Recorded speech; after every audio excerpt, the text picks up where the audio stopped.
But other than that, Richie, we'll wait for a few people to join in. Yes, we are here. Just let some of the guys join while people are joining. Stuff we do want to go over today for sure is definitely our rundown from IWA. Yeah. And Enforce TAC. We had to keep Enforce TAC quiet, right? We just told everyone that we were busy. Yeah, below radar, mate. We had to keep that one a little bit quiet. So for the guys that were asking about Thursday, there's another show that is prior to IWA. It's called Enforce TAC. It is for military. It is also for law enforcement, and it is also for Departments of Defence, isn't it? Departments of Defence, yeah. Luckily, there is a business there that we are well attached to. We've been involved with the owner for a long period of time, and he got us on actually as external staff members. So any worries about how we got in there, that's exactly how it worked. Really good for us to see that side of the show. Much cleaner audience, maybe, and the people on the stands were a lot more approachable. That's what I found anyway. What do you think? Yeah, definitely, mate. I think they're, if you imagine with the military law enforcement stuff like this, there's a lot less what you'd call tire kickers. So guys, we're not going to come up, fumble a lot of products and just because they want, cool pictures like we did. They're genuinely there for a reason. They're there to get business, so or there to inquire anyway about products. So yeah, it was good, mate. I think definitely a big divide in the difference between that and IWA. IWA, everyone was there for good crack, good laugh, catching up, lots of banter. Whereas obviously it just felt a bit more, everyone was more focused. IWA business wide. Yeah. We I found the interaction on the stands at IWA for me a bit slack. I don't know what that was, but just we're going up, picking bits of kit up. I wanted someone to come over to me and be like, are you interested in it? What other products do you use? Sell. Yeah, what's what their proprietary who their people that are out there doing similar products, who their kind of competition is in the market, what you use, what they use, just sell it to me. Like, I wanted an AEG company really to go, what do you use? And I say, well, TM, I'm a TM whore, sell me ICS, sell me Humarex, sell me ASG, whatever. And it just didn't really happen, which for me was, I don't know, felt like a little bit disappointing. Disappointment, wasn't it? Because I mean, we popped by the VFC stand, and it was empty. Literally, it wasn't like there was crowded with people. It wasn't like they were busy. They were just chatting amongst themselves. We walked over, looking at a few rifles, a few different pieces. Obviously, having a VFC myself, I was a bit interested to see some new stuff. And they just didn't bother, didn't come and say hello, wasn't interested in anything that we might have had to offer. So yeah, a bit of disappointment with that. Yeah. Good comment by CB Scotland saying they're more than likely to be more approachable as the sales guys that know the majority of people that are in their procurement. I totally understand that from a business perspective. Like they want to make 100 rifle sales, 200 rifle sales, so on and so forth.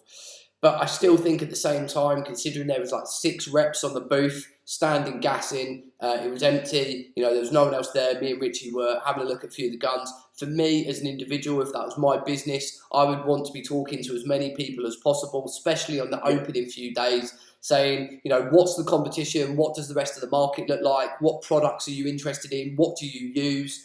I think for that, I think it's a miss. I think if they're not thinking in that mindset, then for me it's a little bit of a shame. That's all. Again, it's not denting the in particular businesses, but it was sales. Really. Sales or not, I think they should be taking time to tell people about the products. That's kind of my take on it. I think it's the age-old thing, isn't it? You have to treat everyone as a potential customer. Yeah. So bit of an odd one there, but I think that was the only. For me, I think that was the only real negative thing we've got to say about the whole show, really, isn't it? About the whole couple of days. Yeah, I mean, for me, Enforce TAC was a really good start. Started off with some really great meetings. Got around to just the attitude of different vendors and stuff. Got around to a lot of real steel stuff. Some very, very Gucci products. especially in the envy and thermal side of things. If you guys follow me or Richie on Instagram, you would have seen all the thermals going up. So yeah, definitely something worth to keep an eye out. If you can get along to it, then definitely worth it. Yeah, definitely, mate. Yeah, well, so we obviously approached a few booths. The guys didn't have a clue who we were or where we were from. But at the IWA, they definitely treated us, as potential customers or contractors. So that was quite nice because they're very willing to give you not just the basics of you can see at night with this thing, or they went really in depth to some of the specs that perhaps you don't need to know, but it's good to know. Yeah, I think we got treated quite well because we looked flash compared to a lot of the tactical casuals that were there. Just a good few comments. You got Bonifaction saying you can't compare Enforce Tac with IWA. You can. They're full of the same stands, essentially. Yeah. There's a lot of exactly the same businesses at both. IWA is a lot bigger and you get a lot more people there. But they should, I still think all businesses should be approaching people the same way. I don't know. Maybe it's difference of opinion, but yeah. But the thing is, you don't know if the guys tire kicking are the people that buy 100 rifles. That's a really good point, Fles, or Cold Spear. I think, at the end of the day, not being funny, but me and Richie know some people there that have some very big airsoft shops, and they were rolling around in jeans and a t-shirt, and you can't you can't judge anyone by visuals. And also, all of those guys on the IWA day weren't wearing their name badges. A lot of people didn't even have them on. So not an easy way to tell for sure. Good point, Cold Spear. Yeah, I think like I say, the Enforce Tac show. Everyone, the minute you walked up to someone, straight away they were looking at your name, what company you were from, where you were based. They were just real on it. You know what I mean? Like looking as to where their product could be placed or where it could be sold to. It's like like Tim said, obviously a lot of guys roll around in the very action casual look. With no name tag or anything. But again, you don't know. That might be the guy that's willing to drop 10K's worth of stock. You just don't know. CB Scotland, would we go back to Enforce Tac next year? Absolutely. Yeah. I think we make it a priority, wouldn't we, next year? I think that's going to be a priority, as well as IWA. But for us, the Enforce Tac was had many more products than IWA had for what we were after, what we were looking for. So obviously, if you imagine, bear in mind with IWA, we had a list of 3 to 4 manufacturers and brands that we were already meeting with. Whereas Enforce Tac, we were a bit on the scout. We're sort of looking around, seeing what's what. So definitely go back. Yeah, I think for me again, it would make it a priority. We had so much good feedback during both events. I think that was probably the key thing for us, was to kind of gauge how our interaction worked. We had a presentation with us. We really tried to dress as if we were approaching a business, and the meetings that we had, that feedback really did ring back. So we've been in continuous conversation since with a big European company. Can't really say anything more than that, but we went back to them on the Saturday after them having meetings Thursday while they were setting up Friday, and the Saturday. Towards the end of the day, Saturday, we said, was you happy? Can we have some feedback? How did you feel about our meeting? Did we come prepared? Did we answer everything that you wanted us to say? And the feedback from this business, not only one person within the meeting, but we actually had a meeting with 3 people from their side, was our meeting over the weekend had been one that was a real right home for them as a business, just because they felt like we knew our stuff. So really, it was good. I mean, amazing feedback for us. It made me feel really confident in what me and Richie were selling as a message. So it was really cool. Yeah. I think, like you say, we to get that feedback from a company as big as that, I think it was great to sort of just know that we went there with a business approach, and to know that kind of that image came across. We kind of nailed that, which was good. So hopefully that'll come to fruit at some time. A few guys saying they're having problems with lag. I don't know if that's sorted itself out. I had a little bit this end with Tim. Not sure if that's squared away yet or not. I think they're saying that the chat's lagging, not the. I don't think it's the video. I think it's the actual chat module itself. Guys, let us know if that continues. We will try and have a look at it. I can restore the chat, but I don't know what else I can do other than that. So I will have a quick look at my end if you continue to have a problem.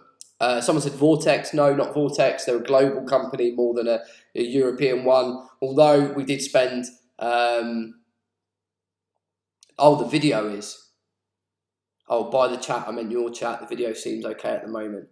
Okay, guys. Well, I've actually had 0.08 frames drop this end with no notifications about the connection. So if it continues, please let us know. There might be a slight delay with this because of the way that the server's set up with YouTube, because we've gone live from an event. So it might be that. If we continue to have problems, guys, I'll try and fix it this end.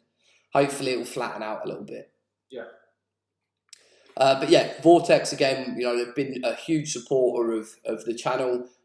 Richie and one of the lead guys from Vortex got along really well while we were having a chat with them, so that helped. We had to look at a lot, didn't we, of different gear. Just going on from that. So we obviously we're working with the UK Vortex guys very closely. Obviously, running their optics out, various events. The review for the Razor UH1 will be coming soon.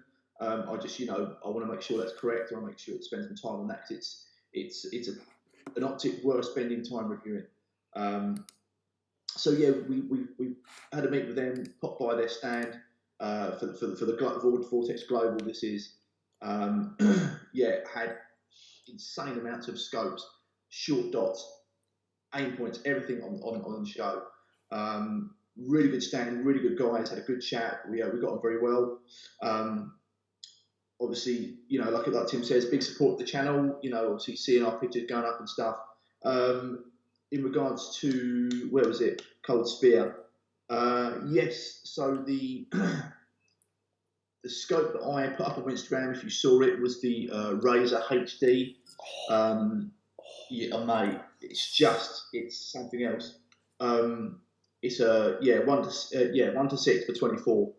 Now, we got quoted, was it in the regions of 1,800, 1,900? Yeah. I think. Yeah, so just shy of the 2,000 mark.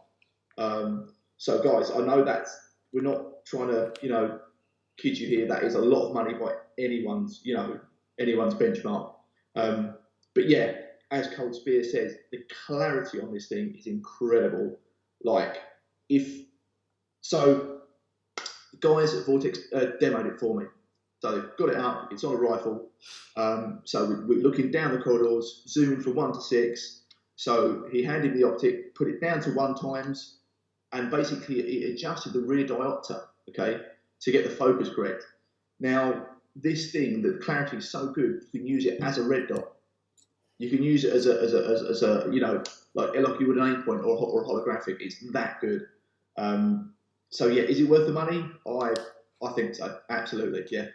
Yeah. So just to jump in, we did look at a lot of scopes. The Vortex Razor HD Gen 2, which is the one that I'm pretty sure that we were talking about at the moment, is at Optics Warehouse for 1,300. So I think there was 2 that we looked at. That was the cheaper of the 2, and then there was the more expensive one. But yeah, this one, guys, I'm going to try and show it on my phone. Sorry if this doesn't make any sense. But yeah, this kind of bronzy sort of optic, that at the moment is 1,300. So a lot of money to spend, but just an absolutely incredible bit of kit. I mean, like Richie said, the clarity, and this is the big thing that we spoke about. Obviously, we had the whole Vortex team there, and we were talking about the type of optics that are used.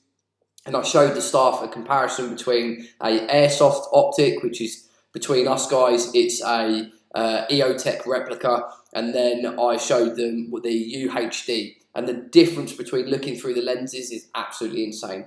Looking through the EOTech clone, it's misty, it's kind of a bit muffled, it's kind of looking through like, film or cling film or something, and then just looking through the UHD is just incredibly sharp.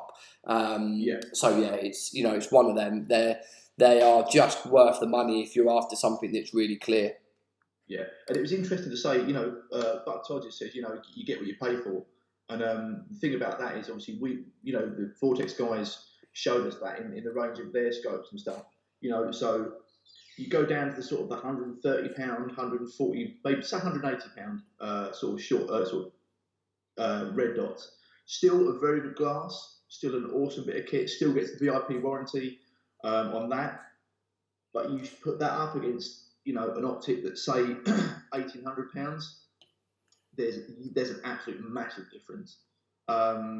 So yeah, it really does, because when we were talking about the price difference between some of their almost identical short dots, I was like, well, you've got this one, which is a 1 to 6, and this is a 1 to 6, and the price gap was about £900.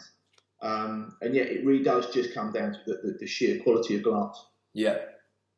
They were talking about some of the materials that are used inside the scopes as well. I think he said it's slightly different on some of the really high-end models, but yeah, I mean, someone's put it in here and said, look, some of those Vortex optics are more expensive than people's guns. I think in a lot of the cases, Vortex optics, apart from their low-end range like the Spark and the Strike Fire and a couple of the others, are more expensive than guns. What I'm, I think what the key point and the selling point of Vortex in itself is that this is a sight for life. This is something that Richie coined as a bit of a term when we were talking about this. This is a sight for life. You buy it, you've got an unlimited warranty, run it over, microwave it, fucking drop kick it, do what you need to do with that optic. You can get it replaced under warranty. So what we're talking about doing... Go on, Richie. Sorry, mate. Said, that will be a video coming soon. Us microwaving a Vortex optic, just to prove if the warranty still stands. We've got friends inside Vortex now that we've said, what if we do this? What if we do that? They were like, yeah, we'll replace it. It's cool. So when you think about things like that, yes, traditionally at the moment we have a optic on every gun. This is the preliminary setup for most people. What me and Richie are talking about is dropping a bit more money and having optics that we swap between guns, or even what optics that me and Richie can share. Because at the end of the day, we're running out one gun. If he's running a T1, we've got a Strike Fire, and we've got the red dot. We can all swap between. That's something that you've got to consider, is that you buy this T1. Yes, it's going to cost you 180 quid. That is a sight for life, and you can use it between all your guns. It gets shot out, dropped, smashed, you whack it on a wall, scratch it, it loses 0. Anything, you can just send it for a replacement. 9 times out of 10, they just send you a new one before the old one's even got to them. That's something else. Yeah. So, it's an incredible purchase, especially for under 200 quid. I've got 200 quid's worth of optics here that are airsoft optics, and they're shit. I'm not even using them. Yeah. It's fact. I think, like you're saying, I think, CB Scotland had a good point, with that. When you're looking at that price, do you need to use it more? I don't know. I think for me, the argument I was having about when I'm holding this almost £2,000 worth of optic in my hand, it was like, how do I justify that? Because when I'm holding this thing and looking through it, trust me, the want is real. You know what I mean? You will want it. So then you have to justify it. So, okay, so it's a 1 to 6, so it's a zoom optic, yes, right? Is it bronze in colour? Yes. Do I want to make love to it? Yes. Then you adjust the rear diopter so you can use it as a red dot. So now you've got a zoom optic and a red dot in one scope. The VIP warranty, you never have to buy another scope again for the rest of your life, because if once that model goes, they'll replace it with the an equivalent model of their new range. So for me, all of a sudden that price starts becoming a very feasible thing, Yeah, I mean, the other thing that I've genuinely thought about doing is I've got an M4 comp on the 416. I've got one of the Optronics EOTech clones, and it's mint. And I've also got a new in tan as well. And these are pretty rare. The M4 comp clone. And this is the newer version with the red and the green. And they've got a really tiny little like pinprick dot. I'm going to try and get this over there. I don't know if you're going to be able to see it, but it's got like, see that tiny little red dot in the middle? It's just got the most accurate little dink of a dot, which is on the newer models of these. So they're not something that everyone can come by. If I sold all of these, even if I sold them for 30 quid each, that's half the price of a new Vortex of 180 quid. So that was the other thing I thought, flip all my old optics, buy a decent Vortex one. Yeah. Even at retail, they do have the odd offer on as well on Vortex optics. I think it's absolutely incredible. RDX Tacticals just brought up, or Adriano has brought up a good point. He said, I think the Vortex warranty is very impressive. The Vortex warranty is what's made Vortex. I truly believe that. There is other companies out there that are going to try and replicate what Vortex is doing. Is it going to work as a long-term business model? No. The big thing about Vortex is the 3-gun shooting in the US that Bentley was talking about, and the fact that they've got so many military contracts. Because the military guys burn through these like lightning. And that's where they've made their money. So I think what Vortex have done is absolutely incredible. It's really incredible. I mean, just pushing on from that, obviously that was just one of the many people we saw. I think it was Max66 said, was there anything in particular that caught our eye at IWA? For me, I think it would be the Spectre arms. What about you, Tim? Oh, you bastard. I was going to say that. Mate, go for it. If you think that's what's sticks out. I'm hearing about two things. It's two things. One thing definitely made my ears prick up. If any of you guys know me from back in the day, which I'm sure a few of you do, I was an absolute hound for sniping. And during the whole sniper scenario, I went through the power chase. And I think everyone goes through that of trying to get guns up to strong power, consistent power, so on and so forth. So for me, that power chase was very real. When the rules started coming in that become more and more strict for guns, I was allowed a little bit of leniency again with the sniper because my engagement distances were normally pretty good, and I wouldn't take the piss. But hearing about the Polish rules really did blow my mind. So 400. No, this isn't right. 500 for a AG, 600 for a DMR, 700 for a sniper. Is that right? No, I think it was 500 AG. I think it was 550 DMR. And 600 for a sniper. 600 That's it, That's it, yeah. Which is incredible FPSs to play at all day, every day. Even on tight fields and all that sort of thing. So those Polish guys are nuts. Gear-wise, few things I was impressed with. The chest pack from Helican, I did quite like the look of that. The stuff from First Spear, Enforce Tac, I quite like that.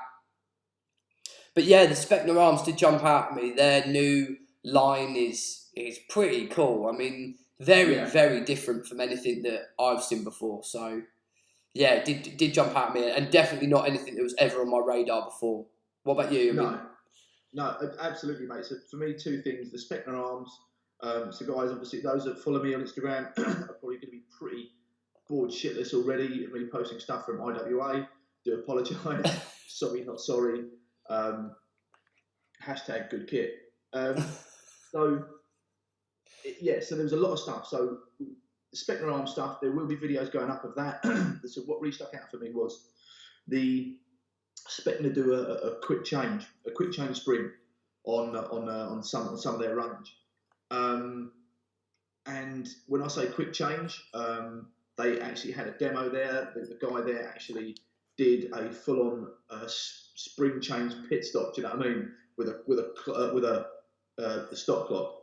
So that was cool because obviously, for guys that sometimes over here in the UK we are a little bit limited on our FPS on some of the CQB sites. I know some sites are very specific; they don't allow you any leeway up or down. So that'd be really handy. I had a quick change spring before on an old Aries. It was awful, but that was way back. That's years back. Other thing, I think really stuck out for me was a sling of all things. And I will put a video of that up soon. We actually demoed this sling. Awesome bit of kit, fully adjustable. So it allows you to fire the rifle one-handed. So if you need to use your spare hand, your non-gun hand, for moving through terrain, support, whatever you need to do, via means of a 3-point retention system. Yes, that's pretty cool. Very, very impressed with that. Yeah, we did see some of the new stuff from Tag. Super interested in looking at that. I mean, their standalone launcher looks super cool, and the innovation that they've done on the V2 components was really cool. Just going to bounce through some of the questions very quickly. It says, on another optic note, you guys looked at some new MVG. We saw a ton of night vision. I mean, I'm a magpie for night vision. So if it's anywhere within like 100-meter radius, I'm on top of it. We looked at every provider pretty much. So Fleur Armor Sight, Envision Optics. We looked at GSCI, Acting Black, NVD. Anyone that had night vision there, we pretty much had a look. Especially at the dual systems. There is an Armor Sight BNDV that is going to be available within Europe within the next couple of weeks. I'm just going to try and find the brochure on it. I've got it somewhere here. So essentially it's this unit. It looks pretty much like a PVS 31. That's the best way of describing this. There's quite a few companies now that are moving over to that design. They do it exportable to the UK, but it's only with Generation 2 Plus tubes, and the price is around 4,000. If you want any more information on that, you can DM me or Richie. We can pass some details over to you. It's pretty cool. We're definitely looking at them at the moment. But as far as dealers, I think one guy was asking about the dealerships where we can get that in Europe. I'm not actually sure on what the outlets would be for that, for Armor Sight / Fleur. So obviously we were speaking to them direct. Yeah. But say DM us. I'm sure we can do a bit of digging. We can try and find that out for you. Yeah, we'll definitely try to sort that out. Audit saying that they make up 32% of the market. They quoted the other share is 2 companies sharing the field. So I would imagine Swarovski and Steiner maybe. Sig are doing some really fucking good optics at the moment as well. So, but Steiner definitely. I mean, if you saw the size of their stand at IWA, it was like the size of a football pitch. It was insane. But they had an actual telescope there. Like when I say a telescope, I mean so you could probably see the pimples in the moon on this thing. It was incredible. Yeah. So yeah, optics market and is very much spread. Also, you've got Bushnell in there. There's a ton of optics companies. Holosun. There's loads, but they definitely take up a big majority of it. Nothing beats TM. What did you think of the new 511 stuff? We didn't actually look at much of the 511 stuff. I've been turned off of it a bit as of the last couple of years, maybe the last year or so, when they moved a lot of their build from, I think it was from the US to India or Indonesia, somewhere like that. It just went downhill, and I haven't really looked at it after that. Handy for the trips to Poland, the quick change system for sure. That's exactly what we're looking at it for. Trips overseas, me and Richie are super keen on it. To be able to run a gun at 350 in the UK, nice and clean. Go overseas, drop a M160 in it, and be shooting at 460 FPS. Putting them rounds in people, then yeah, for sure. RDX said, watch this space for MV, mate. Just DM me, let me know about it. If it's good, I'll buy it. Tim, what's this? If it's really good, I'll buy it. Yeah, me and Richie we're waiting to jump on some units, so just let us know. Yeah. Tim, what was the small black box you posted on IG? If it was the small, kind of looked like a matchbox, it was a thermal unit. I will be bringing some more information to the channel on it at the moment. It's a little bit, I don't know, there wasn't much information about it. They have given us a brochure, but there's not a ton of information in the brochure. We did get some pricing on it and that sort of thing. There will be some more info on that coming to the channel soon. At the moment, we're kind of fishing through some bits. But yeah, Adriano, if it's hot stuff, mate, let us know. What in the way of emergency Was there much in the way of emergency medicine at Enforced Tack? It was a selling point on their website, but I didn't see many people posting much on it on social media about the field. Really? Was there? Not that we came. I mean, to be honest, nothing that jumped out at me. We looked around nearly every booth while we were there, and I didn't see much. Maybe there was some med packs and blowout bags and stuff like that were kind of lost in amongst some of the smaller stands. But It was definitely didn't see much. I know what you're saying. There's normally you have booth upon booth of like track kits, like IV kit, all these weird and wonderful medical stuff that we know nothing about. But obviously, for us, no, we didn't. Nothing we jumped out. There was a lot of gun manufacturers, so up and coming, guys that are making their own uppers, lowers, barrels. Yeah. This crazy Italian company were building their own ARs. They had a semi-automatic. Was it a revolver? Yeah, world's first semi-automatic revolver. Nuts. With blowback assist, wasn't it? It was gas reverse assist. This thing, the only thing I can compare it to is something out of Hellboy. Am I right? Yeah, it was super crazy looking. It's by an Italian company. All the Italians are nuts, as we've learned to we've learned over the weekend. We found out IWA, didn't we? Jamie. Yes, Jamie. So yeah, there was some really cool stuff there. We looked at some CNC uppers and got to play with a ton of guns. I mean, for me, Enforced Tack was really, really good.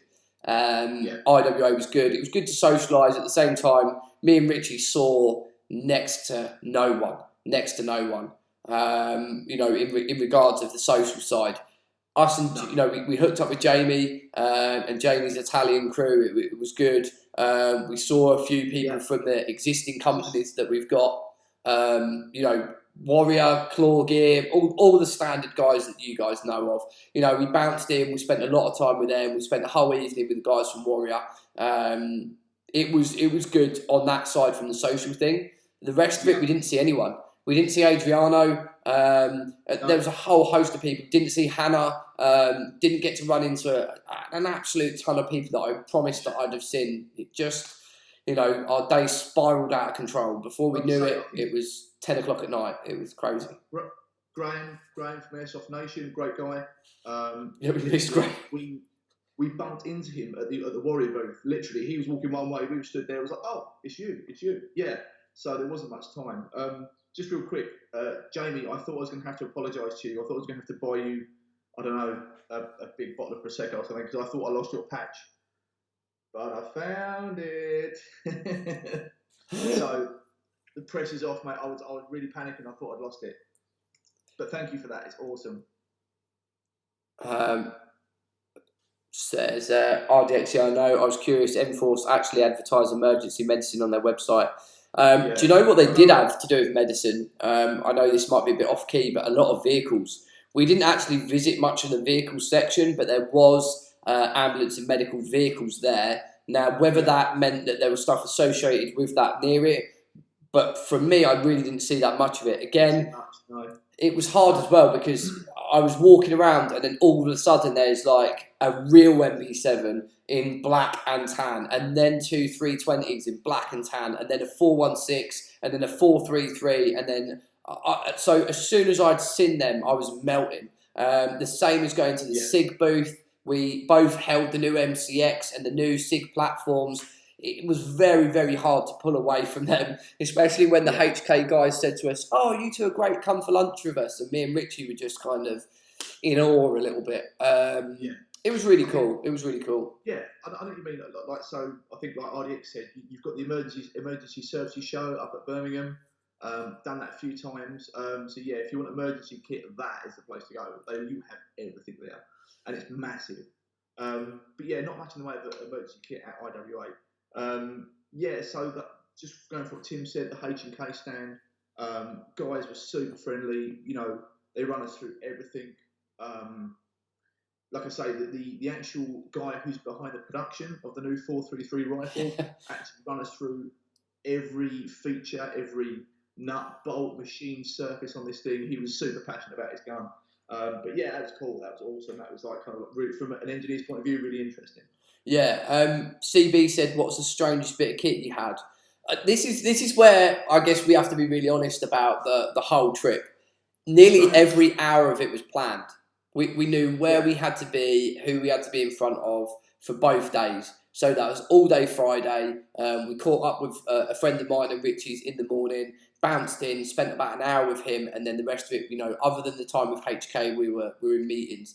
We arrived Friday morning to IWA as soon as the doors opened, and we bounced into our first meeting. Absolutely bang on 30 minutes. What we'd said, we bounced to the next meeting that was supposed to be 30 minutes, and we spent 2 hours with that company.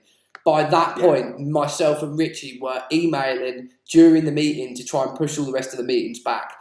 At that point, we were, towards the end of the meeting, shaking hands and looking at the map going, right, we've got to get from Hall 3 to Hall 9 in 6 minutes. Now, if any of you guys have been to IWA, it's an absolute maze. So getting between all of the halls and the stands and finding the businesses, I literally did, unless we were planned to be there, I didn't see it. That's the sad reality of IWA for me. We didn't float around. To the point where I think we were in between, so we'd come out of one meeting, we've literally got time to go to the toilet and on to the next meeting, that is it. So we're going to the toilet on the way. So I said to him, right, you message these guys, tell them we have to push the meeting back by 10 minutes here. I'm going to go for a dump. Whilst I'm on the toilet, I'm going to email these guys, tell them we're going to be 10 minutes late. It was literally that manic. But just going off of that question, the weirdest thing we saw wasn't an IWA for me, it was an Enforce TAC. Now, I can't tell you what company it is because they sell their kit to special guys. Anyway, so basically the chap that's going on this stand, huge stand, he basically picks up what looks like a saucepan lid, but a bit more squarer. So it's sort of like almost like a rectangular kind of shape. Picks up this thing, it's got a little screen on it. So I'm thinking it's like a metal detector, you wave over, you see at the airport, you wave over your body and stuff. No, he picks it up, he puts it on the floor, okay, presses this button, it then tells you how many, it shows you a display of the people that are in the floor below you. Yeah, that was nuts. How many people they are, at what distance they are, what temperature it is. And this is through concrete, steel rebar, everything. This was insane, absolutely insane. Yeah. So yeah, definitely the strangest bit of kit. I'd forgot about that, and also the guy that was demoing it to us had a really an active role, wasn't he? That guy. Yes, he's one of the really cool guys. Yeah, he was a cool guy. So yeah, But again, didn't look like it, did it? He was just like young guy, like sort of not much bigger than me, just nuts. Yeah, nuts. I think that's the good thing that you do definitely get at Enforce TAC. The characters there were crazy. The guy at the NVD stand as well was pretty nuts. They had some really cool people there. So for us, definitely Enforce TAC next year. If we do IWA, I will try and do like a morning's worth of meetings and then social in the afternoon, and then the next day a morning's worth of meetings and social in the afternoon. It was too much, and I literally left that weekend extremely hungover and absolutely exhausted. Absolutely exhausted. So, I have to apologise to Jamie and your friend. Like, when I said I was ill, I genuinely think I had alcohol poisoning. It was. I do wonder why I'm like this sometimes. I don't. I don't. Me and Richie, they brought water over in a jug, and then we asked if we could have mojitos in those jugs, and because they were so big, weren't they? Yeah, there was a jug of water, and I was like, "Is that a mojito?" And she's like, "No, it's a jug of water for the table to share." And I went, "Could we have mojitos that big?"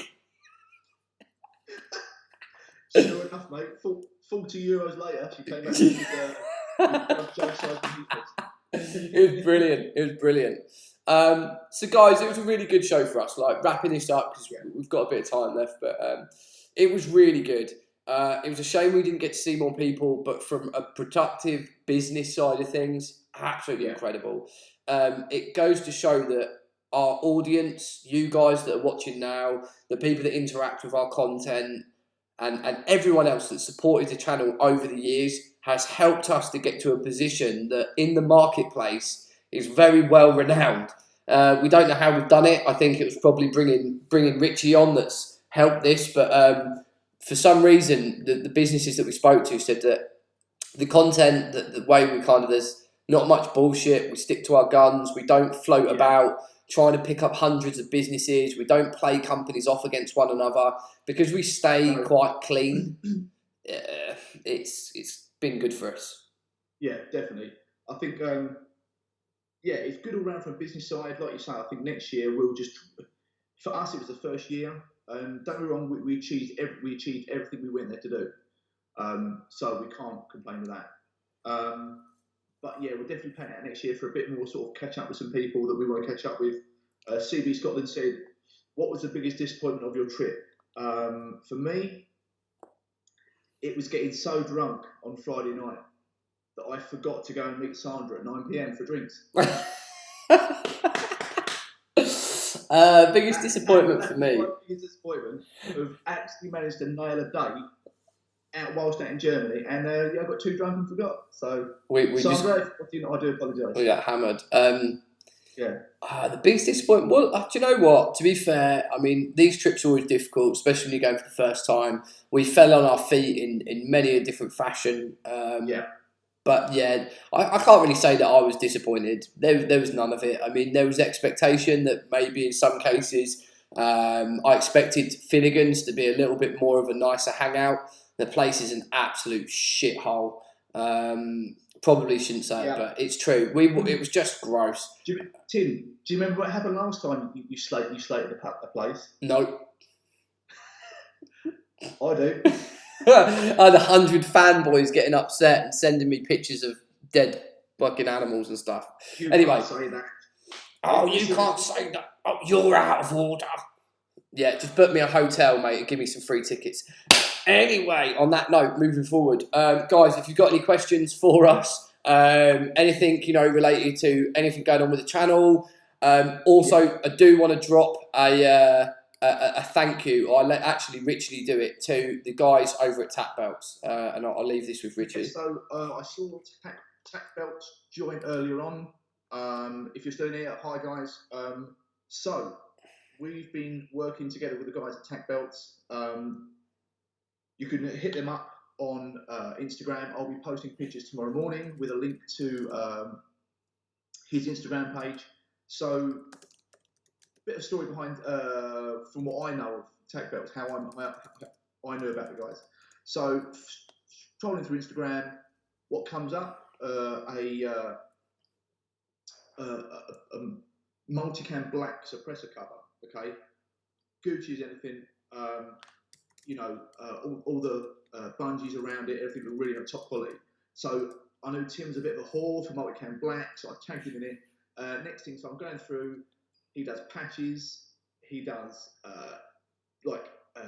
contact Peltor, headband covers, all sorts of cool stuff. So Tack Belts is kind enough to send us out some kit to look at, to preview. So I'm just going to run through some of that stuff for you guys now. So I don't know if you can. I'll try and get this correct. So this is the headband cover. So as you can see, nice. Where is it there? Nice padding. Got that mesh to draw the sweat away from your bonds. Velcro, obviously, to get your headband and your comms cables through. Really quality bit of kit. And what got me on this is. So these, sorry guys, bear with. So this is the suppressor cover, okay? I'll try and show this. Just look at mate, that how clean that stitching is. Damn. So Tack Belts, obviously, no, please don't take offence to this. We see a lot of guys that say, oh, could you try one of this out for us? Could you try that out? And you look at their stuff and it's normally one end of the scale. It's either very, very good or it's really shit. This, my friend, is very, very good. So even down to... Man's got hands of a surgeon. So I'll try and show it, but so the stitching on there, whatever you call that, it's like triple stitched, whatever. Just really good quality control. So we managed to get some headband covers, multicam tan. He does a ton of colours. He also does some really cool stuff to order. So patch wise, obviously he was kind enough to send us out some pretty cool patches. Just some standard sort of UK US ones there. These are a nice little touch. Big fan of that. Yeah, I'm fan of that. Richie, could you just hold that up again? Just 2 seconds. Yes, mate. So this is another thing with me. I'm super anal about like the way things are finished. It's why we've been so slack on not doing patches, not doing anything else. Just want you guys to have a look at how clean those lines are, how well those edges are finished, the stitching, all stuff like that. We've been approached by at least 10 patch companies. China, India, Asia, Jamaica, wherever. Oh, we do patches, we'll do rubber patches, £4, whatever. And we're like, look, we're not bothered about how much the patches cost. No. We want them to be the bollocks. If we're ever going to do stickers, apparel, patches, whatever they're going to be, they're not going to be cheap, but they're going to be absolutely top quality. So when I spoke to Richie about, this originally, he was like, dude, let's just see what the quality's like. They look immense. We spoke earlier on the phone and I said, package has turned up. What's it like? And he said, dude, the quality is off the charts. So for us, if we're going to do something like that, it's going to be at that level of quality. If it's not worth doing unless it's worth doing properly, and that's the way we'd go with it. So, massive thank you. So, Azrael, are those patches IR? These ones are not, but again, this is where Tack Belt does the custom stuff. So if you request a patch, he can do it with a legit, like a Gen IR backing. So that will work with all your IR laser devices and will be reflective. So on that custom note,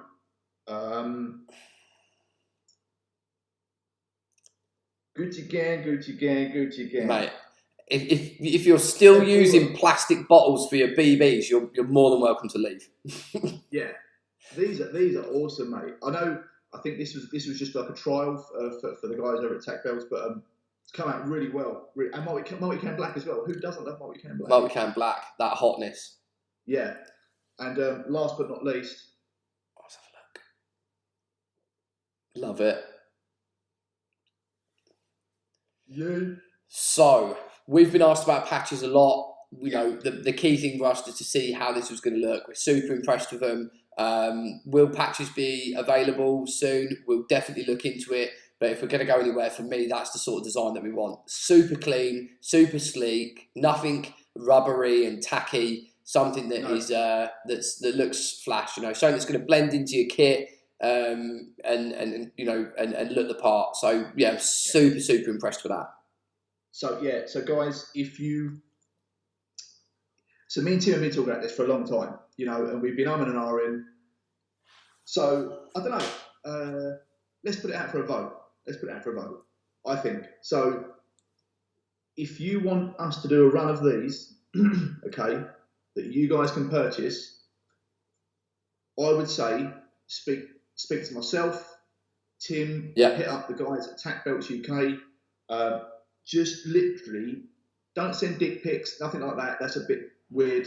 Okay, just send. We want patches. We want THG patches, and if the demand is there, we'll do it.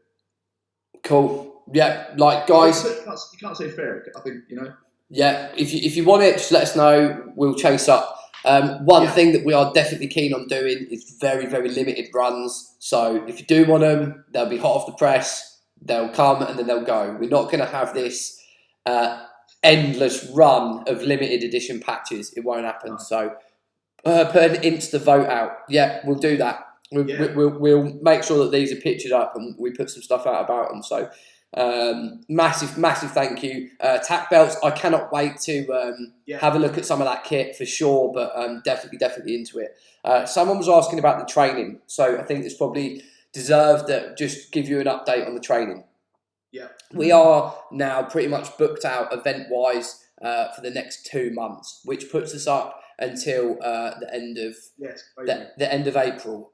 In May for us is Grace Lake 2. A lot of you guys know about Grace Lake 2, and for us it's kind of the last big planned event until summer of the year, in which we're looking at all different things, from going to Greece, Poland, a ton of different places. So what we've decided to do is we're going to push until May to get the planned, as it were, events out of the way. Because if we're going to do the training, me and Richie spoke about it a lot, things that we want to cover, how we want the event to work.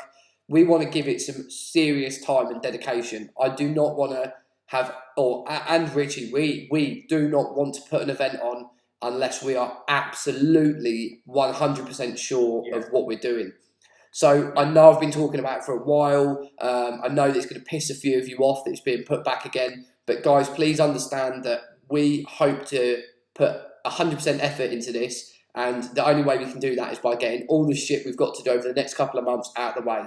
That is bringing on new businesses, travelling throughout Europe to go and see companies, getting the big events out of the way. We've got a couple with Sterling and got some other events that me and Richie are talking about. We've also got Grace Lake 2. We've got some photo shoots to do. We've got some video shoots to do. In that meantime, we're going back to a friend of mine's over at Neo Stock. We're going to be doing a post-apocalyptic shoot with them. Richie's also got another photo shoot planned. We've got a photo shoot planned in this studio, which is going to be a bit of a surprise that me and Richie have been talking about. Can't wait to do that. So, guys, we are literally stacked up until Grace Lake. So we'll get Grace Lake out of the way. As soon as Grace Lake is done, we'll start talking about the training. We'll start talking about the location. And we'll start booking people in. Until then, if there is stuff that you want to ask about, if there's any advice, if there's any drills or anything like that you want to run, sling them on Instagram. Tag me and Richie in them. If you're doing training, if you're running training with you guys, make sure you tag me and Richie. We'll be as supportive and as helpful as possible. So sorry about that, guys, but we've just had to push it back. We just cannot fit it in with the schedule at the moment, but it will definitely be happening. It'll be airsoft drills based training. Sorry, Richie. No, I was just saying, obviously with everything going on, we've got a ton of Sterling events we want to head to as well, and on top of that, I need to learn how to shoot a gun, basically. So just waiting on me, really. So sorry for that, guys. Sorry, I just want to run through some of these questions real quick, because I saw one that cracked me up. Where is it? As regards to the patches, where is it? Jim1991 #PatchMeTHG. Love that. That we may have to make that a thing, like Scout made Claw is Law. We have to do that. What else is it? Cold Spear. Yes, PMR cheat sheet. Yes, guys, dude, send me over a DM on Instagram, and I will, mate, I'll try and get it over to you. So, Richie, next couple of events then. We are looking at a 36-hour with Sterling. Yep. That's something obviously we need to have a chat about. I spoke with a few of the other guys that are into coming up there with us today, so we need to have a little bit of discussion on that. We've definitely seen some stuff overseas that we're both interested in. Really interested in that. So, for me, I think going abroad is a big push. It's something I definitely want to do. We've been speaking about it for a while. We've seen some of the events. Richie's been over and played in Sweden before. I haven't been overseas, but it's definitely something that's on my horizon. So if we can get over to this game in Crete that we've got tickets to, if we can go over to this game in Poland, this big airsoft event, mate, I'm down for going. That's really where my priority is. I think like you say, obviously I've done Sweden before, and obviously the same sort of FPS rules applied. That the guys were running 500-600 FPS. We were running maybe 350, 360 at a push. So obviously we've looked at this Spectre Arms stuff. It was, for us, it definitely opened some doors. So therefore, we can now look at going to Poland, look at doing these survival events out in Poland, and not have to worry that we're going to be at a disadvantage, with as regards FPS. RDX Tactical Italy Milsim, yes. That is something that maybe have been mentioned over a couple of G&Ts. Just a couple of G&Ts. Yeah, we're definitely looking at bouncing out there. Yeah, so I think there's lots of stuff on the horizon. Obviously, Sterling plays a big part because obviously they're going to Spain again this year. Haven't done that. Haven't done Sterling with Spain with Sterling in 5 years. I'm going to say 5 years. So yeah, there's that. Like I say, going abroad, Crete would be nice, although the logistics seem a little bit far-fetched at the moment, unless we can square something away. The Italy in October, it's invite only. Looks like we're out, Tim. Sorry. Apparently my invite's in the post. That's what they told me anyway. Whether it'll get here or not. Do you mean carrot pigeon, yeah? Yeah. Yeah, they attached it to a sea lion. SP Scotland. Tim, did you not mention in one of the videos that you about modding the PEC box to make it as good as a debug? Yes, you can mod the element. It takes a little bit of foam and some Dremel, but yes, you can do it. I won't do won't do a video on it. It's literally dick ache. You have to set it up to your own gun, and it takes a hell of a lot of time. It would be hours worth of video, and everyone's box is going to be different and set up and everything, but you can do it essentially very quickly. Take the thing open the thing up. Got two little brass blocks with a recess. You need to make that recess deeper so it gives it more adjustment both horizontally and vertically. And once you've got it set into place, you need to take it apart, put super glue on either side of the threads so that the threads don't move, and then you can wrap the laser module in some foam just to stop it from rattling around. It's an absolute nightmare to do. It takes ages, but once it's done, it's done. But it does mean that the the PEC box is pretty much set. That you don't have any adjustment. It does move a touch with the screws, but it pulls the whole unit over rather than sliding the thread through the box. I couldn't do a video on it. It just was trial and error, and I managed to get mine working pretty good. If you're really after a decent unit, buy a D-bow. Simples. Yeah, just buy a D-bow or just buy a real steel PEC box. Just don't waste your money. Just buy a real steel one. There you go. From the man himself, just go and buy real steel. Go hard or go yard, innit? That's it. Any US Milsim plans? Probably not. No, for me, it's. I'd love to. Yeah. Love to, but I just think it's the sheer logistics of getting kit out there. Unless we went out with just a plate carrying clothes. Yeah. I think it's kind of off the cards. I think. If we go to the US, it will not be doing airsoft. It will be with our new friend. Maybe. Would be absolutely alley. We'd love to go out and do that. I mean, it would be cool, but at the same time, if you're in the US, mate, it'd be awesome to do some real steel shooting. You know, do some real sort of like some sort of kill out stuff. You know. Yeah, me and Richie actually have quite a few contacts out in the US that do a lot of shooting. We've got a few invites. One, obviously, from the guys over at Chase Tactical, who retail Warrior in the US. I've been speaking to the guys at Chase for years now. They actually offer up a full track tactical training package, and they're based in a state where I've got some other friends that do a lot of shooting. There is a very big Instagram celeb, not Lucas, who I'm in a civil partnership with, but there's another guy out there that's also said, you know, if I ever wanted to come out, he's in that state as well to go and see him. So there's definitely potential there for me and Richie to go out there. There is some logistical issues around doing night vision stuff. Obviously, as a non-US citizen, we can't even look through nods, but there is some ways around that as if you are signed on as an employee of the business. So that's something that we are potentially looking at. Yeah. Yeah. So yeah, if we was to go out there, I'm not going to shoot plastic, mate. I'd want to plink some steel and play with some cool toys. So yeah, waving fists and fingers up and joining together. So guys, any more questions? Please feel free to sling them in. We're going to say cap it in probably 5-10 minutes. So if there is any questions, please make sure you put them in now.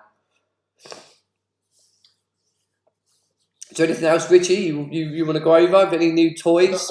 Anything laying around? Anything laying around, new toys? I don't think so, mate. No, I did have a quick look at the helmet cam footage from the trees. Yeah. Yeah, it's all right. So, It's so you're hinting towards gameplay? do what? Sorry, what? Did you mention gameplay? No gameplay. No gameplay footage.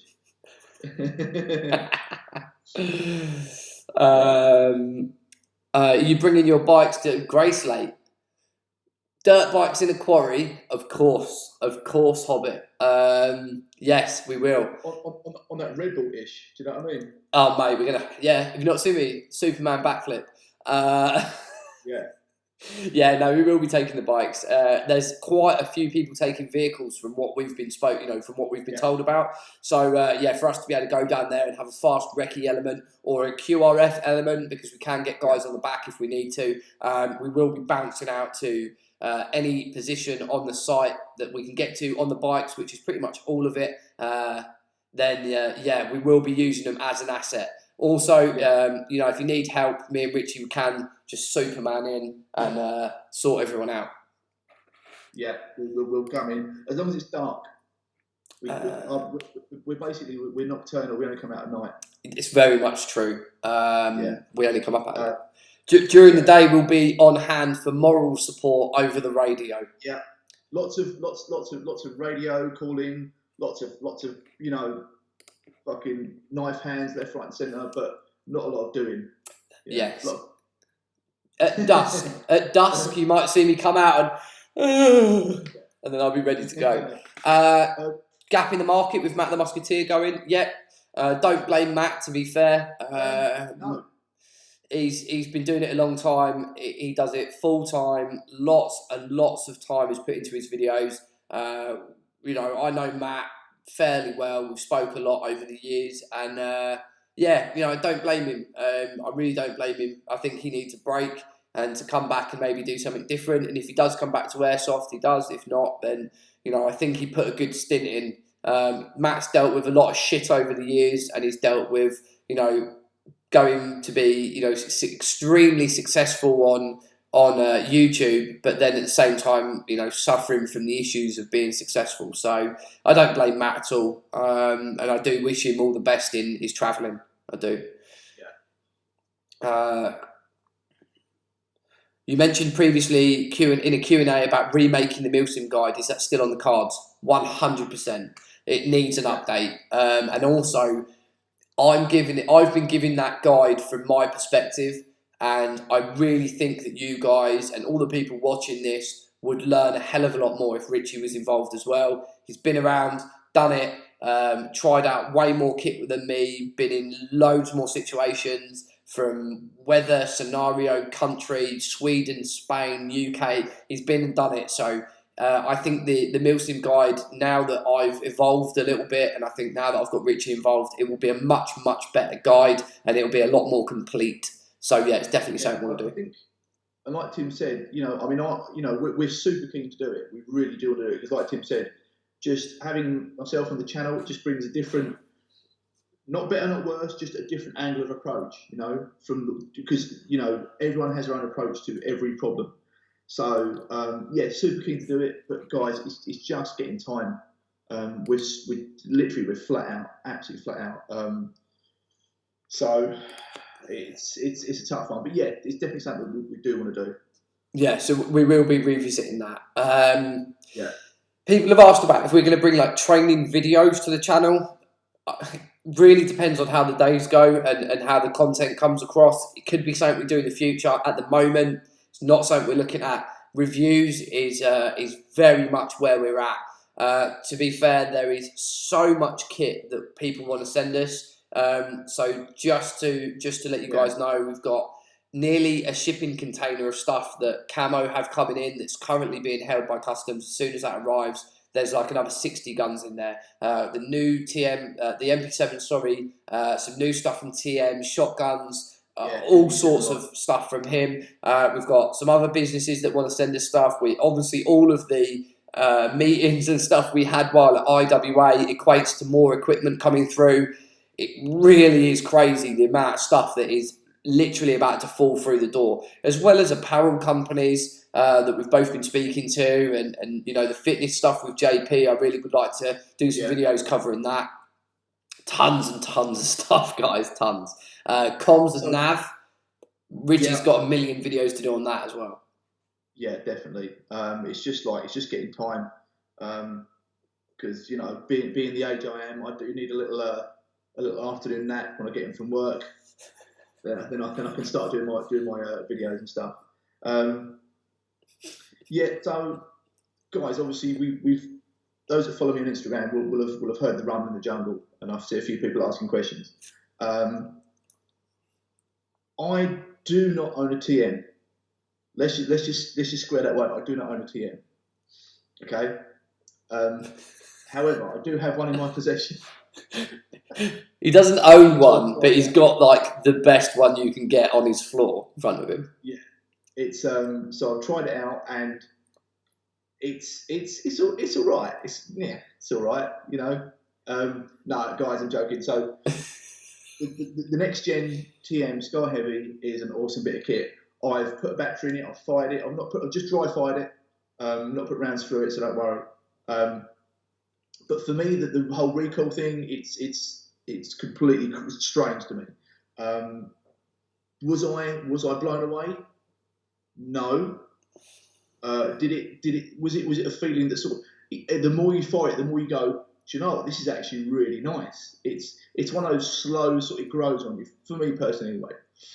So anyway, what I'm getting to is we met some really crazy high as a kite Italians out at IWA. Okay, it goes by the name of Jamie Britt. So these guys have been working absolutely flawlessly for 10 months. And when I say these guys, it's Jamie Britt and his friend over at a company called Turney Soft Air. Okay, so if you want to hit them up, that's turnysoftair.it, I believe. So they've been working for about 10 months flat out on a MOSFET, okay, specifically designed for a TM. So you've got your BTC Spectres and stuff, which are about £250 now, £230. And the rare is rocking horse shit. And yeah, and made once every third moon when a cat shits backwards up a fucking line pole. So basically, this is what's going to happen. So we met the guys at IWA. He was just very kind to give me the very first MOSFET of these in the UK ever. I'm the only person to own one. So, is the plan to stick that in a Sky Heavy and absolutely trick it out to the tits? Absolutely, yeah. You're so subtle, Richie. So subtle. Well, I just think so. This was a thought process behind mine and Tim's doing, right? Okay, so we chatted about it quite a lot. You know, we had many conversations. So Tim loves his gun stock, absolute stock, out the box. He's banged on. They're the best, and they are out the box. You guys know me for upgrading guns. You know, always tweaking them. So I thought, what the hell? Let's go for it. So you name it, every upgrade is going in this TM, including this Uber MOSFET that comes with 2 years warranty. Might I add, 2 years warranty. And doesn't need a programming board. It's all done through the trigger. But we're going to do a video on all this to show you guys how it works and stuff. So yeah, exciting times ahead. So if Turney Soft Air on Instagram would like to post a few more pictures, I'll send you their put up on Instagram a link to their page.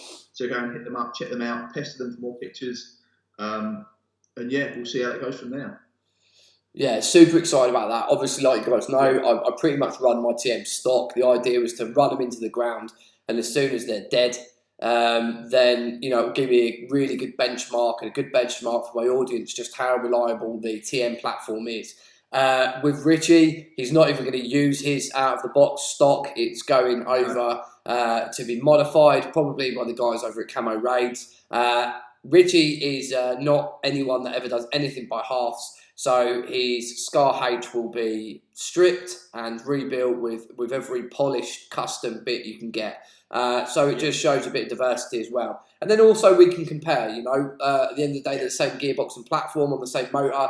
We can compare my L to his H. Slightly different variant in the mag, but other than that, internally, as it goes, pretty similar.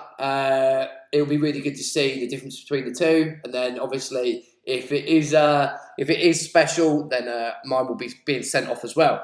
That's the way it works. But super excited about that. So lots and lots of more content coming to the channel. Loads more videos filmed this week by myself and Richie. Not quite sure what video's going out tomorrow. We'll have to set it up today. More live content will be coming over the next couple of weeks. For us, there is the odd lag spike with YouTube, but on the serious note, it's a much better platform for us to engage with you guys. And also, I get a lot of comments saying, "Oh, I missed your stream. I missed your stream." So this way, the rest of the audience, the rest of the people on Instagram, Facebook, and YouTube can catch up on the stream. It's a much better platform for us. Hobbit just sent my TM off. It's now worth more than my PTW. Hobbit, just quickly, what did you have done? What have you had done to your TM, just out of interest? Yeah, I also see Hobbit's just bought an MP7 as well. Welcome to the gang. Welcome to the gang. I'm not saying that I'm going to buy one, but I'm going to probably buy one. Listen. Listen. I'm going to have one sent here within the next couple of weeks. Is it going back? No, probably not. The list is crazy. For the start, I know you've had natural progression in the quality of kit you've had, including AGs. Any plans for other AGs? CB Scotland. There's definitely a plan for other AGs. I looked at a Systema at the weekend and wasn't that impressed. That was something that was definitely on my radar, was to go over and get a Systema, but did it blow me away that the fact that trigger contacts were right next to the brake in the body, not the trigger, the upper and lower contacts. I just didn't look all that, but there is definitely some other AGs on my horizon for sure. Yeah. For sure. Not, so I know Hobbit's got a PTW, like not dissing that at all, but just to put it in perspective, I had a PTW. I'm going to say 6 years ago, I suppose. 6 years ago. And the thing with that is like I say, it's the waterproofing, it's everything that's open right next to the body, and you brake, so you remove the rear pin, and it's the upper and lower, so the front pin always. I just wish they'd addressed the machining issues on the front pin. So when you get up and lower, you get this wobble between the upper and lower. So saw a really nice TM. Tim would look at it like, this is a TM, PTW. Picked it up like, this looks awesome. And literally, so imagine 5-6 years ago to now, they still have not addressed that issue. Yeah. I'm like, guys, come on, these things are worth £1,200 minimum. So you think they'll just at least do that. Yeah, I think that one that I picked up, the kind of S, or like the SR25 style variant with real long barrel and all that sort of shit. I know it's on M4 mags, but it looked a bit like one. I think it was about $3,000. It was I think it was the new PTW EBB. I think. Yeah. The one with the long barrel and stuff, and it was like a Cerakote grey colour. Just too much money. To be fair, you can easily throw $2,000 at a TM recall and upgrades. $2,000's a lot. No, saying that, yeah, 500-600 quid for a gun. You can get the whole map, the Musketeer upgrade, can't you, from Kingdom? And that's everything for 700 quid. So yeah, less than that, 1,600 quid. I guess you could maybe do more with other motors and stuff, but that's interesting though. Like, Elfix just says, I use and abuse my PTW, outlasted any other AG, including the Scar, but I'll not be buying another one. Recoil is my next purchase. Yeah. I just think there's such a good platform, mate. It says it all. I mean, it really does say it all. If you add the new MOSFETs to a TM, you need to upgrade the internals. Stuart Harrison. I don't think so. I think the only reason you can if you want a higher rate of fire is one of the reasons to go, and obviously higher rate of fire you slightly get more response. If there's more teeth on the gears, it's obviously on the sector gear it will turn the main gear a bit quicker. So I don't know. It's one of them things. Yeah. I don't know. I'm not going to touch the gears in mine. I mean, if anything, I'll do the power upgrade to get it up to like 350. But dependent on what other guns turn up in the future, then might not need it. Just saying. Yeah. See, I mean, like you say, I think it really comes down to like Cold Spear was saying, Max 416D was ridiculous, but honestly not worth the 1K. Yeah. See, I think. Hobbit, my TM just cost $12.75. Yeah. See, I think so. Now, when you're saying $12.75, is that with mags and everything? Because if you could buy mags, batteries, upgrades, yes, I can see that being £1,200. If you're talking a gun and just upgrades, some serious dough. Yeah. Hobbit, I'll be having a play with that when I see you for sure. Yes. Fuck it. If it's a £1,300 TM and it's that good, yeah, I'll drop. I'm not gonna lie. If it's that good, I'll drop the cash. My PCW has been at TAC for 4 months. Fuck. Matt's 416 Dell was ridiculous, but honestly not worth the 1K. I did actually hear that someone's just had a full. I can't go into who this is because it's part of shops and stuff, but I heard that someone's just had a 416 fully built, same spec, the whole Matt the Musketeer. They've got it back, and their friends just had the an EDGI barrel and the old sugar hop thing done, and apparently the sugar hop thing outranges it, and it's only 300 FPS. Really? Yeah, and the lad spent like £700 and he's pissed about it because he's part of one of the shops. Just had salt. Yeah. Oh, you'd be fuming, wouldn't you? Yeah, so literally this guy's gone EDGI and the sugar hop. I don't know what they're called, guys. If I've got that wrong, please correct me in the comments. The sugar R hop thingy, the sugar sorbo. I don't know what it is. Some R sugar stuff or something.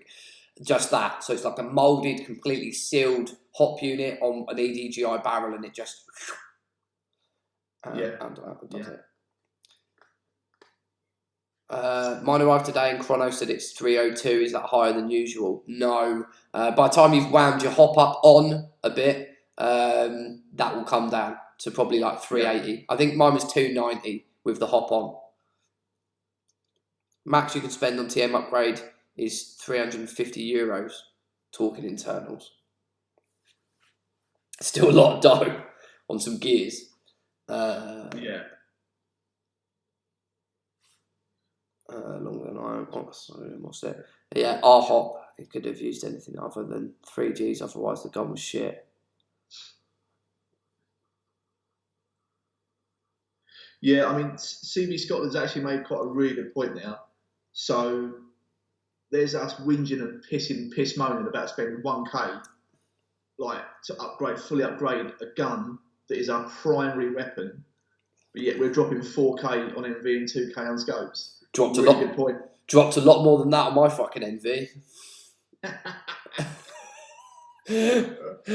It's not cheap to go legit, kids. It's not cheap to go legit. Yeah. 2K. I mean, at the end of the day, it comes, like I say, it's a really good point, CB. Really, really good point. It's hard, and it's hard to know when to stop with this sort of thing as well. Like Richie's got a wall full of fully custom guns. He's got new guns arriving. He's got another new gun that no one knows about yet. That's on its route that we were talking about the other day. Again, there's more kit turning up all the time. It's very easy to just haul the kit. Let's get carried away. Yeah, definitely. Complete gearbox rebuild. Only original bits left is the gearbox. Damn. Yeah. So obviously Hobbit. I spent the cash on TM instead of nods. I'll burn in hell. Welcome to the party, pal. we're all going down there. No, so at Grey Slate, all I'll have the nods. I've got my personal retention lanyard. We just imagine we're going for a little walk. It'll be fine. You can hold hands. Richie's going to have his sling where he can shoot with one hand. Hold hands with Richie. Yes. Done. Video needs to go up as well. Right, guys, I'm just going to start wrapping these questions up because it is getting on. Tim and Rich, what's your stand on people upgrading their guns to insane rates of fire? In the Netherlands, two organisations have induced a rate of fire limit of a maximum of 25 rounds per second. I say, do you know what? Yeah, it's hard. If you got it, smoke it.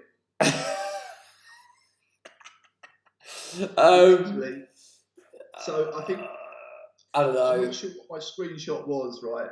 Of I'll see if I can find it real quick. So my SCAR-L, the rounds per second on that is something like, I'm going to say, is it 36? Something like that. That rings a bell. It's basically it's a white rod of death. I mean, I don't know. As long as you're not. I love the capability of having it. Yeah, it's not the rounds per second that cause the problems. It's the guy pulling the trigger that's or girl that's pulling the trigger. You know, that's the problem. If you're going to sit there and hold it down, yeah, just a dick move. Don't do it. You know. I've just had a look through some of these. Yeah, I very, very, very rarely, and a lot of the guys that have played with me in the chat knows, I very rarely use auto. The only time I normally use auto is when someone is getting on my fucking pit. You know, like you've laced someone. That's when I'll go full auto. Other than that, I don't really use it. But yeah, these whole HPA. The HPA where you can get like 60 rounds a second or whatever. I think that's what they're talking about. That sort of stuff's just savage, especially on tight CQB. A comp lock of 400 FPS is nuts. Oh, yeah. So yeah, I've just checked, mate. Yeah, 32 rounds per second. So yeah. Buck Todgers, Richie, good NV or 5 meters more range? Good NV. Without a doubt. Good NV over anything. There is nothing that compares to having decent night vision. I think Cold Spear put it in here saying nods over a good gun. If you've got good nods, you can get like pistol kills. Exactly right.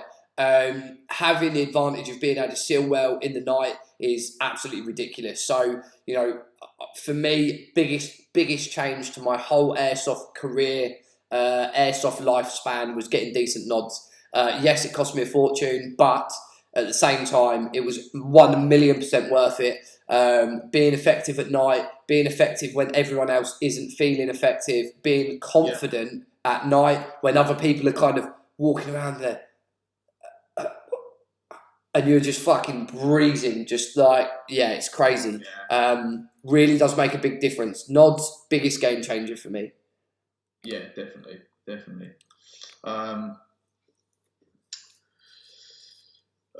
Rich, when you're going to drop a test tube energy shot again and go mental in Spain.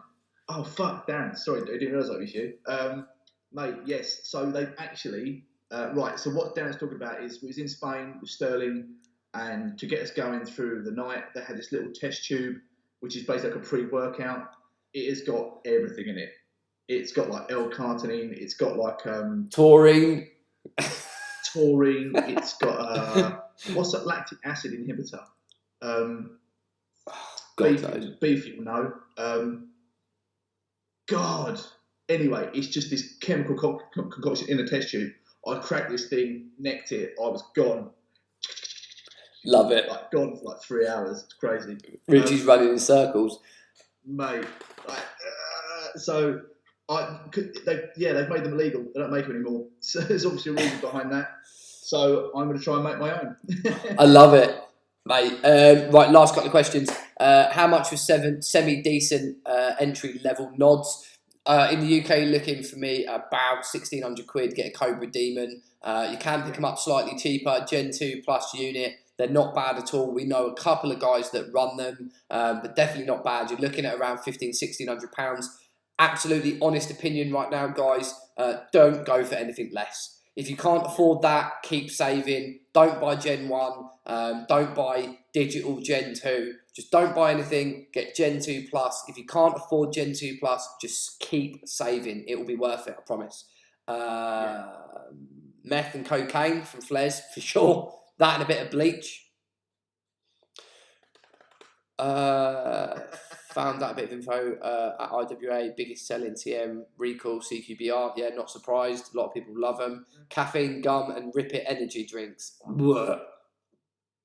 Can't do anything like that. They mess me up. Richie, get hold of some Jack 3D from Eastern Bloc, the first version. Jack's nice. 3D tank. Okay, guys, let's wrap this up. Richie. Really, just to real wrap it up. So IWA this year, good. Enforce Tac, better. Next year, obviously, we'd like to hit up both with a bit more organisation and a bit more, bit more knowledge on our side. As far as the Mark Zero MOSFET coming from Turnisoft Air, cannot wait to get that into the Scar Heavy. Jamie, TikTok. So the Mark Zero MOSFET going into the TM Heavy. Cannot wait for that with all the upgrades. That's going to be awesome. We'll do a full review, rundown on the spec for the MOSFET, what it can do, what it can't do, its features, where you can get it from, etc. Other than that, a huge, massive thank you to Tac Belts UK. I will link his Instagram page on mine either tonight or tomorrow morning. Go give him a like. Buy his stuff. It's awesome. But from me, I think that's it, mate. How about you? Firstly, just want to thank everyone who's been supporting the channel recently.